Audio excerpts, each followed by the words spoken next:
Breaking CPIM এরও এই breaking দেখা উচিত। সিপিআইএম এরও সংগঠনকে ছাপিয়ে যাচ্ছে বাংলায়, ছাপিয়ে গেছে বঙ্গে, সিপিএমকে ছাপিয়ে গেল আরএসএস।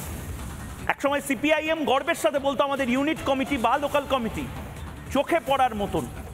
এখন রাজ্যে আরএসএস এর জেলাওয়ারি যে কমিটি বা জেলাওয়ারি যে সংগঠন, বাংলায় প্রায় 50% বেড়েছে সংঘের শাখা। পশ্চিমবঙ্গে আরএসএস এর সক্রিয় কর্মীর সংখ্যাও নজর কাড়া, প্রচুর বেড়েছে। অনেকে গর্বের সাথে বলছেন আমি আরএসএস করি, আমি আরএসএস করি।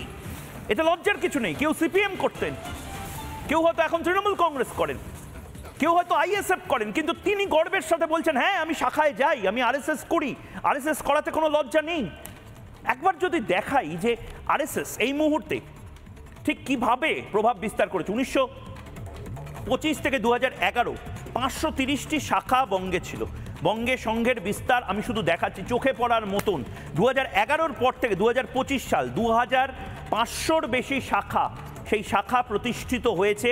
2026 সালে 700 নতুন শাখা তৈরির লক্ষ্য নিয়েছে আরএসএস। এগুলো কোথা থেকে আসবে? মঙ্গল গ্রহ থেকে, জুপিটার থেকে, ইউরেনাস থেকে? না, বাংলার ছেলেমেয়েরা, বাংলার যারা তরুণ তুর্কিরা রয়েছে তারা অনেক বেশি আরএসএসে উদ্বুদ্ধ হচ্ছে। 21-এর তুলনায় কর্মীর সংখ্যা 40% বৃদ্ধি পেয়েছে। চোখে পড়ার মতন বিপ্লববাবু এই সংখ্যা, এটা চোখে পড়ার মতন একটি সংখ্যা, এবং এই সংখ্যাটা দেখে অনেকের সমস্যা হচ্ছে।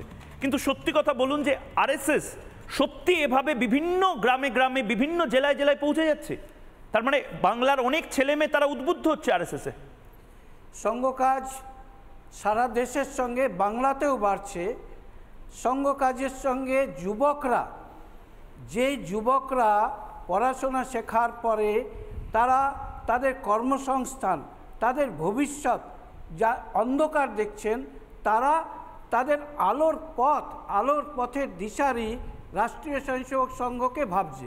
সেই কারণে আমরা দেখছি বেশ কয়েক বছর ধরে জয়েন আরএসএস যে ফোরাম আছে, সেই ফোরামের মাধ্যমে রাষ্ট্রীয় স্বয়ংসেবক সংঘের সঙ্গে নিজেকে যুক্ত করার জন্য বিভিন্ন প্রতিষ্ঠিত মানুষরা, ছাত্র যুবক থেকে শুরু করে সমাজের প্রতিষ্ঠিত মানুষেরা যোগদান করছে। আর এর কারণেতে সংঘ সমাজের বিভিন্ন ক্ষেত্রে যে পরিবর্তন আনা, রাষ্ট্রীয় স্বয়ংসেবক সংঘের একটাই কাজ যে সমাজের সমস্ত মানুষকে সংগঠিত করা, দেশ এবং ধর্মের ভিত্তিতে, ধর্ম মানে ভারতকে শ্রেষ্ঠ করার যে সংকল্প, সেটা হিন্দু ধর্ম। সেই হিন্দু ধর্ম যেটা বলেছে শৃণ্বন্তু বিশ্বে অমৃতস্য পুত্রা, সারা পৃথিবীর মানুষ এই বিশ্বে যারা আছে তারা সকলে অমৃতের পুত্র। তো সেই ভাবনা নিয়ে রাষ্ট্রীয় স্বয়ংসেবক সংঘ সংগঠনের কাজ করছে।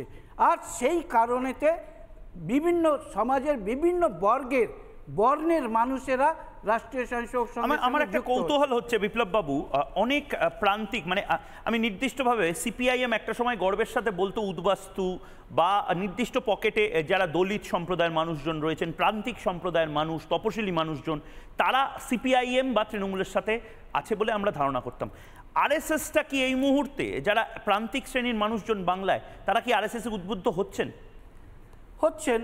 জন্টুবাবু বলেছেন যে বিদ্যাভারতীর বিদ্যালয়ের কথা উনি বলেছেন, যে যেভাবে বিদ্যাভারতীর বিদ্যালয়ে আর সাধারণ মানুষ, এমনকি সিপিএম বাড়ির ছেলেমেয়েরা, এমনকি রাজনৈতিক সরকার যারা চালাচ্ছে, রাজনৈতিক দল যে সরকার চালাচ্ছে তাদের বাড়ির ছেলেমেয়েরা, আর সংঘের অধীনস্থ যে বিদ্যালয়গুলো আছে, বিদ্যাভারতীর বিদ্যালয়গুলো, সেই বিদ্যাভারতীর বিদ্যালয়ে তাদের বাড়ির ছেলেদেরকে পড়াশোনা করাচ্ছে।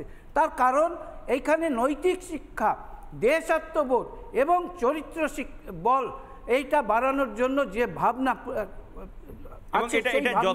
যথেষ্ট বোধহয় নাড়িয়ে দিচ্ছে মমতা বন্দ্যোপাধ্যায় বা তৃণমূল কংগ্রেসকে। কারণ মমতা বন্দ্যোপাধ্যায় আগে যা বলতেন আর এখন যা বলছেন একেবারে আলাদা। আমি নানা ধরনের কন্টেন্ট দেখার জন্য লাইক করুন, শেয়ার করুন আমাদের ফেসবুক পেজ, সাবস্ক্রাইব করুন আমাদের ইউটিউব চ্যানেল। পাশাপাশি অন্যান্য ব্রেকিং নিউজের জন্য অবশ্যই চোখ রাখুন রিপাবলিক বাংলায়।